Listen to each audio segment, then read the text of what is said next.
¿Cuántas veces escuchamos en América Latina hablar de la unidad latinoamericana, de la necesidad de integración, las reuniones que hacen los presidentes?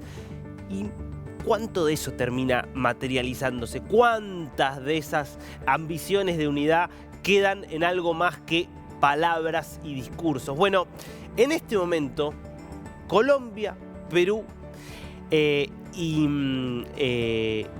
Chile están armando algo que parece ser bastante real y concreto en términos de integración. Es algo que está haciendo el sector privado, no lo están haciendo los gobiernos, es algo que trasciende, de hecho, las diferencias y los pasos de gobierno, que es la idea de integrar sus bolsas, de integrar sus sistemas bursátiles. Estamos hablando de sumar la Bolsa de Santiago de Chile, que es la más importante de estos tres países, la Bolsa de Colombia y la Bolsa de Lima en una sola bolsa, con el desafío que supone hablar de tres culturas diferentes, de tres países distintos, de tres monedas distintas. Bueno, ayer es un proyecto que la verdad es que se viene hablando desde hace tiempo, pero ayer el hombre a cargo del holding regional, que es el holding que se creó justamente para hacer posible este proyecto, que es Juan Pablo Córdoba, contó que la idea es completar el proceso en 2025, es decir, que de acá a 2 años estos países puedan tener una bolsa integrada, creando lo que puede ser el tercer o segundo mercado bursátil de América Latina, porque el primero es largamente la Bolsa de San Pablo, que tiene un valor de más de $1 billón de dólares.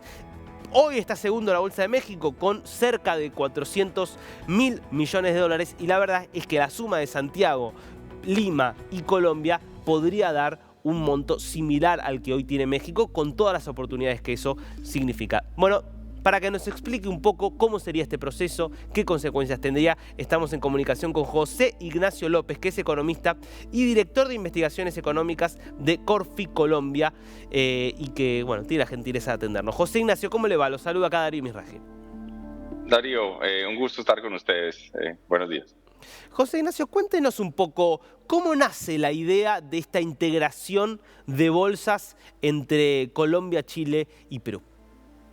Bueno, Darío, ha sido un proceso largo y hay que retomar digamos, el preámbulo de una política generada dentro del marco de la Alianza del Pacífico, donde se hablaba de las necesidades de ir integrando más el continente. Y tú lo decías bien en el preámbulo, pues ese sueño de hacer integraciones a nivel regional siempre ha estado presente, pero muchas veces ha sido difícil concretar y mover las agendas, entre otras porque pues a veces las circunstancias políticas hacen difícil que estos movimientos de integración sean más sostenibles en el tiempo.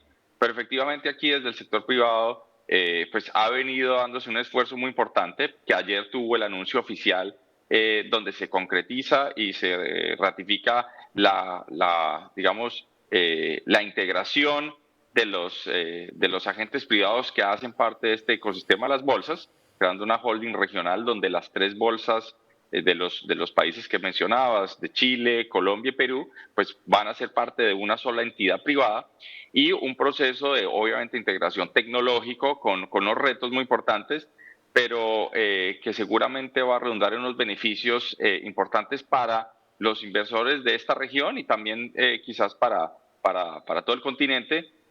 Tú bien ya lo mencionabas, es una bolsa que podría estar en su manera integrada en un valor de 390.000 millones de dólares, cercano a esos 400.000 millones de dólares de la Bolsa de México. Quizás y con un dinamismo adicional podría incluso convertirse en el segundo mercado y pues del continente, y atraer nueva inversión y dinamizar este tema en América Latina. Me interesa sobre todo dividir la entrevista en dos partes. Por un lado, los potenciales beneficios y por otro lado, los retos que supone esto. Pero quiero antes una pregunta, porque usted hablaba, bueno, esto se hace en el marco de la Alianza del Pacífico. Justamente el otro de la Alianza del Pacífico es México. ¿Por qué México no forma parte también de esto? Bueno, yo creo que México tiene una dinámica muy interesante en sus propios términos. Quizás hacia adelante, pensando en un futuro más lejano, uno podría pensar incluso en mayores integraciones. Y ahí, si quieres, Darío, ataca un poco el tema de los beneficios. Vamos. Porque claramente tener estas bolsas integradas generan lo que los analistas llaman o se conoce como economías de escala, y es decir, el tamaño aquí en este tipo de operaciones importa porque mientras más operaciones, más emisores, más fuentes de financiamiento, pues algunos costos se diluyen más fácilmente entre más jugadores, y eso le permite primero, por ejemplo, a las empresas, a los emisores, tener costos más bajos, aprovechar esas economías de escala en materia tecnológica. Eso también le permite a los agentes institucionales, fondos de pensiones, aseguradoras y demás fondos, también tener un acceso a costos más bajos e incluso pues a las personas naturales, al ciudadano común y corriente.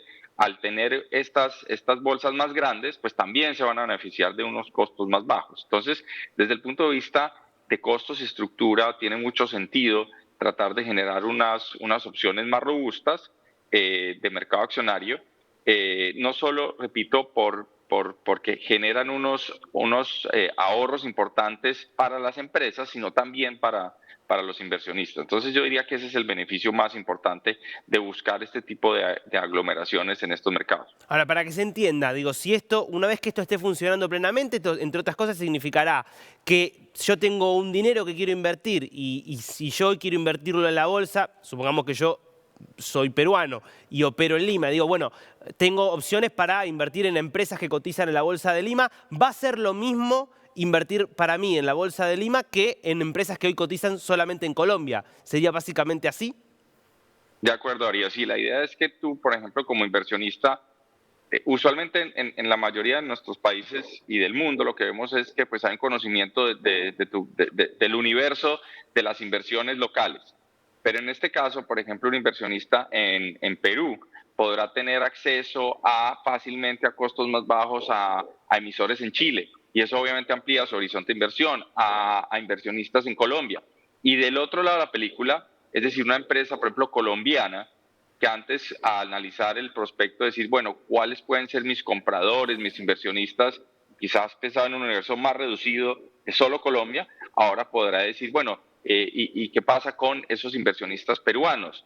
¿Qué pasa con esos inversionistas chilenos? Entonces, en esa medida, pues amplía el horizonte de inversión, tanto digamos, del lado del inversionista como de los emisores, de las empresas que están buscando esos recursos para seguir creciendo. Claro, ese es otro punto sobre el que quería ir, porque entonces esto significa que más allá de lo que pasa en el mundo bursátil, lo que puede terminar ocurriendo es que esto redunde en que las empresas también tengan mayores recursos para crecer y, por ejemplo, hacer nuevos proyectos, contratar más gente e iniciar nuevos emprendimientos. De acuerdo, Darío. Y esa es, digamos, esa es la esencia de estos mercados que quizás desafortunadamente en América Latina, por muchas circunstancias, se han venido alejando de la cotidianidad de las personas. Pero recordemos que los mercados de capitales, estos mercados bursátiles, cumplen un papel muy importante para impulsar las economías y para impulsar la inversión. Porque, repito, son una fuente estable de transparencia, de confianza entre los inversionistas, donde las empresas pueden buscar esos recursos para generar más empleo, para generar proyectos. Entonces, tener un mercado más amplio que les permita acceder a más fuentes de financiamiento no es solo bueno desde el punto de vista del inversionista, sino también es muy importante desde el punto de vista de las empresas. Hablemos de los retos. ¿Cuáles son los mayores dificultades que enfrenta este proyecto? Bueno, aquí yo creo, y esto es algo que ha estado bien identificado en todo el proceso y seguirá siendo un reto. El primero, digamos, de corto plazo es el tema tecnológico, pero quizás es el tema más fácil de solucionar. Las preocupaciones quizás y los retos vienen más por los temas regulatorios, es por ejemplo en los temas tributarios, es cómo generar criterios más homogéneos o impulsar desde el sector privado para que las autoridades faciliten los tratamientos tributarios, porque Darío, entenderás que si bien esto es una integración privada, pues a la hora de invertir, pues cada país tiene sus estatutos Sus reglas, tributarios, claro. sus reglas de cómo considerar las ganancias de capital, cómo taxar los dividendos, en fin, un número importante de consideraciones tributarias. Entonces, idealmente a uno le gustaría ir generando condiciones más homogéneas para que sea más transparente para cualquier inversionista y para que no genere pues distorsiones de que de pronto por el tema tributario es conveniente hacer una inversión en X y en Y y en Z cuando debería ser mucho más transparente. Ese es un punto muy importante. Y el otro que también pues en esta integración se ha hablado mucho y es un reto también, es los tratamientos regulatorios desde el punto de vista cambiario. Son tres países con tres monedas Claro. diferentes y pues la idea es que sea muy fluido y que un inversionista, por ejemplo, en Colombia, si está expuesto al peso chileno, pues realmente entienda las disposiciones y que a la hora de hacer las transacciones no vaya a haber una gran complejidad por estar cambiando de moneda. Entonces, pues ese es un reto esos retos están ahí, seguirán, pero yo creo que es muy importante que el sector privado en este caso pues sea el que sí está impulsando esta integración regional y probablemente esto va también a hacer pensar a las autoridades, bueno, ¿cómo acompañamos este proceso con reglas de juego más homogéneas y más transparentes? O sea, que esto parte de una iniciativa privada, pero va a ser necesaria cierta concertación con los gobiernos y entre los gobiernos. O sea, usted imagina que quizás tengan que reunirse, digo, en este caso, Boluarte, Petro y Boric para discutir, o quizás no es necesario que se llegue a ese nivel. No creo que sea necesario hacer una cumbre de, digamos, de los tres partidos, perdón, de los tres países con sus respectivos presidentes, sino que yo creo que es una agenda donde al interior y los mercados, y es muy importante que aquí pues sean los actores del mercado, pues vayan poniendo digamos, en la discusión de, bueno, ¿cómo hacemos para que la regulación cambiaria, que muchas veces ni siquiera es del Ejecutivo directamente, sino por ejemplo Del los Banco bancos Central. centrales, que son de naturaleza independiente, ir generando una regulación más transparente? El tema tributario obviamente sí recae plenamente en los ministerios de finanzas o de hacienda de los países y yo creo que es un proceso que pues va a tomar tiempos, claramente es un reto, pero yo creo que va en la dirección adecuada y es ir buscando que de la manera concreta pongamos acciones y hojas de ruta en lo que tú en tu introducción creo que lo mencionabas de manera muy precisa y es el sueño de más integración latinoamericana ha estado desde la fundación Mm. de nuestro continente, pero muchas veces esas intenciones se quedan solo en eso, en intenciones, y no hay ese proceso. Y aquí lo que estamos viendo es un proceso que ya lleva un camino largo, sigue en avance y probablemente pues va a tomar más tiempo hasta que lleguemos a ese escenario más ideal, pero estoy seguro y estoy confiado que en la medida que se vayan cumpliendo ciertos hitos, pues eventualmente vamos a hablar de experiencia exitosa en esta materia. Sí, porque la verdad es que cuando uno repasa la historia latinoamericana, muchas veces esos grandes proyectos con grandes títulos terminan en acuerdos de presidentes y no más que eso. Y de lo que se trata acá, me parece lo interesante de este proyecto, es que es una integración entre las personas, porque cuando uno habla de mercados, habla de personas que están de un lado y del otro del mostrador, invirtiendo buscando financiamiento para sus emprendimientos y se trata en definitiva de eso, de que haya un impacto en la vida cotidiana y en la economía real. Te despido con una última pregunta, José Ignacio, que es, ¿qué perspectiva ves, si esto funciona bien, de que se sumen otros países? Países con los que quizás no hay vínculos tan aceitados como los que hay dentro de la Alianza del Pacífico, ¿no?